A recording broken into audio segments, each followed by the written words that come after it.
Hey everyone, how are you all doing today? We have some fantastic news.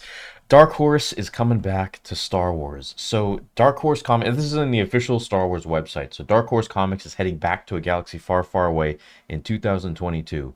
The storied publisher, which has worked with Lucasfilm on a variety of titles from Dark Empire in 1991 to The Art of Star Wars Rebels in 2020. You guys remember Dark Empire when Luke turned to the dark side and the Emperor came back and cloned bodies?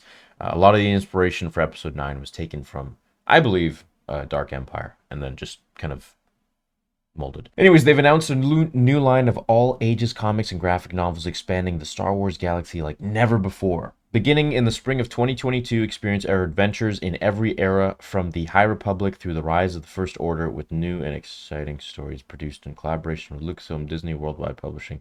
The idea is to build up a Star Wars program that includes an ongoing series as well as an anthology. Mixed in would be one-shots and specials. We'll see where we go from there.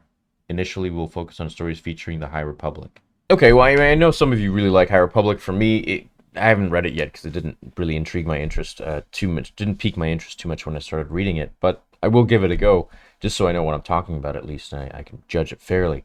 But it does say that they'll be taking, comics from the High Republic through to the First Order. So, that means the prequels, that means the originals. So we might be getting some more of that, original Dark Horse feel. Just, now with the new writers that Lucasfilm has, I suppose, or the different view, perhaps, that Lucasfilm has going forwards with Star Wars. But either way, Dark Horse is coming back, so I'm excited for it. The new comics and graphic novels continue nearly 30 years of partnership created by passionate fans and renowned artists and writers. Star Wars is near and dear to all of our hearts, and I've been a fan since I saw the original film 19 times during its original release. I'm thrilled that Dark Horse will once again bring new stories to life from this incredible galaxy. The Star Wars universe has grown over the years, and there's so many new opportunities for great stories. I can't tell you how excited we are to get started. All of us at Lucasfilm Publishing are thrilled to be working with Mike Richardson and everyone at Dark Horse Comics and original graphic novels set in the galaxy far, far away, adds Michael Siglain, the creative director of Lucasfilm Publishing. There are unlimited storytelling possibilities for all ages comics, and we look forward to collaborating with Dark Horse and with the best writers and artists in the industry to bring those stories to readers and fans all over the world.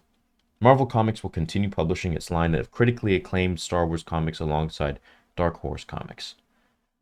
Okay, well, this is my first time reading this whole thing. I literally just hit record. So Dark Horse Comics, they made the best comics, in my opinion. Their run of comics back when George owned Lucasfilm was by far so much better than what Marvel has created for Star Wars. Don't get me wrong, Marvel created some okay stuff, but in comparison to Dark Horse, the level of depth, the stories, the art, I find was even just better. There was just more care, and it just felt more like Star Wars to me. But now that I hear that they're going to be making High Republic stuff, it's like something I really liked about Dark Horse Comics was the plot lines, the stories. They would go back, they would cover, a story about Qui-Gon. For example, there was one with Qui-Gon where he almost turned to the dark side because his love interest, his girlfriend Tal, was assassinated, was eliminated, was killed. And, he's stumbling through the desert for days, and, he hears her voice in the Force to not go to the dark side, and he hears Obi-Wan, and Obi-Wan was still a much younger Padawan at this point. There's just lots of really cool stories. So many good stories with Vader in the Ghost Prison, Vader in the Ninth Assassin. There are just so many really in-depth and rich stories filled with lots of different characters, not just Vader, that I really enjoyed. So I pray that they're going to be going back to doing that and giving us, it doesn't have to be canon. Some Legends comics is great. These stories are amazing. Look, Star Wars is, canon or not, Star Wars is not real, unfortunately. Many aspects of it are real, in my opinion, but many aspects are not. It's a made-up story that George Lucas created based on some real-world things like energy and this and that. But they don't have to make everything canon, kind of like what they did with Visions. Just make a really nice story for us to read, and that's one thing I really appreciated with Dark Horse Comics. Especially, once Marvel came in, I liked their Lord Momin stuff. I thought that was pretty compelling and pretty interesting, pretty dark and a cool riff. But overall, it's just been kind of lackluster, especially lately. I don't know what the hell they're doing with the stories. I guess that's the story group, but I'm very excited to see the Dark Horse is coming back. I just hope that they're going to be going back to some of the original 1991 stuff, and 1990 stuff, and early 2000s. I think those were really great. If we could even get a non-canon Starkiller comic series run now, today, with Dark Horse Comics, I think that would be something that a lot of fans would really like. So, anyways, I'm happy that the company is coming back. I'm a big Dark Horse fan. I got my hat. I should have probably worn that. There we go. That's probably better. But anyways, Dark Horse Comics, they've made a really great run of so many hundreds of thousands, not hundreds of thousands, but thousands of comics.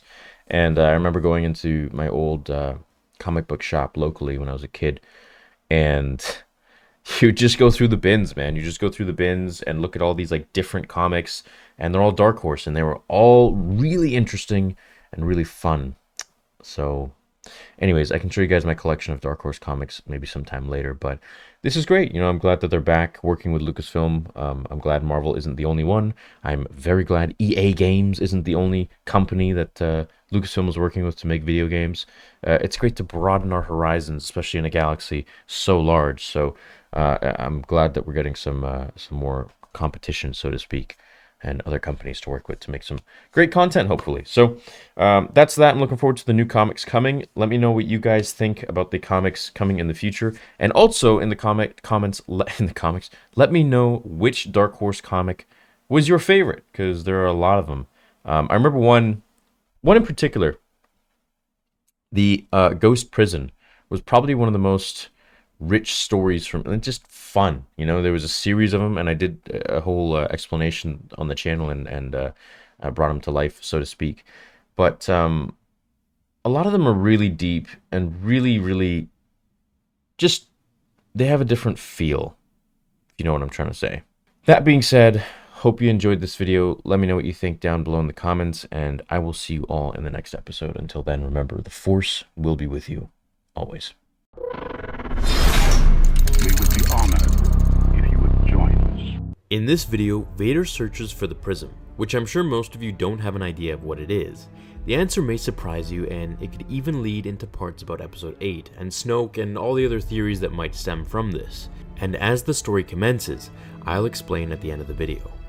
So let's pick up exactly where we left off in yesterday's video, and if you haven't seen it, you might be confused because this is part 2. As Vader and Tome walk into the abandoned Jedi Temple on Coruscant, Tome recognizes just how quiet and eerie it is. As the scene switches to where Sidious is being held with Tracta as his guard, the medical droid next to him, which, if you recall, is the same droid that overlooked Vader's operation in Revenge of the Sith, begins to beep uncontrollably as if programmed, which is exactly what was happening.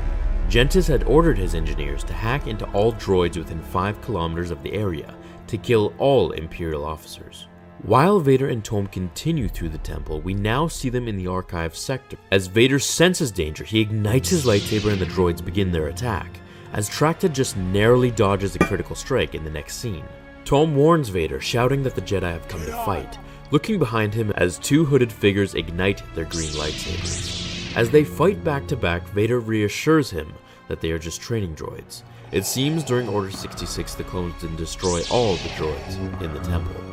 As Vader destroys the Jedi training droids, Tracta gets the upper hand on his fight as well. In the following scenes, Vader just goes berserk and sends a Force shockwave through the air, propelling objects with the Force at his enemies. As the fights end in both parts of the city, Vader and Tome come before a weathered and broken-looking door. As they enter, Vader commands that he must never tell anyone what he sees this night. Once inside, activating the security tapes, Vader demands to see Anakin's conference with the Jedi Masters during Council. As we see Anakin in the center of the room, he tells them how he's captured countless of Dooku's men, from officers to Force wielders. Obi-Wan interrupts to ask him if he's requesting for another promotion. As Anakin refuses these claims, he simply asks the Council why all the men he's captured and defeated end up disappearing once he hands them over. Raising his voice, Anakin demands to know the truth. telling them he needs to know what happened to his prisoners of war. As Master Windu answers, he basically tells Anakin that he's making things up and that he's overstepped his authority. Telling them that it's not fair, Obi-Wan interrupts, explaining to Anakin that he's touched a nerve and to move on. Threatening the council that he'll go to Palpatine and ask what really is going on, he storms out, leaving the masters to discuss amongst each other. As Mace Windu tells them to let him go to Palpatine, that this is the one secret that not even Palpatine knew. Heck, the senators and the rest of the galaxy didn't know. Which is why Obi-Wan asks them what will happen when they all find out that the Jedi Order has been running a secret prison for years. As Master Windu tells him that basically the Jedi have to take matters into their own hands and imprison all the evil dark-side users and assassins away from society. Yoda says that war changed the Jedi to do these things, essentially saying drastic times call for drastic measures, and that when the war finally ends, they'll bring all the criminals to trial in court. As Obi-Wan tells the council he wants to go see this prison in person, Yoda agrees it would be good to visit Jedi Master Skyne, who guards it, as Mace then tells him the coordinates. It's in the mass shadow of the 6th moon of Diab, right on the Fringe Galaxy. Advising Obi-Wan not to take Skywalker, which is when Vader steps in and completely rages, telling them they plotted against the dark side from the very start.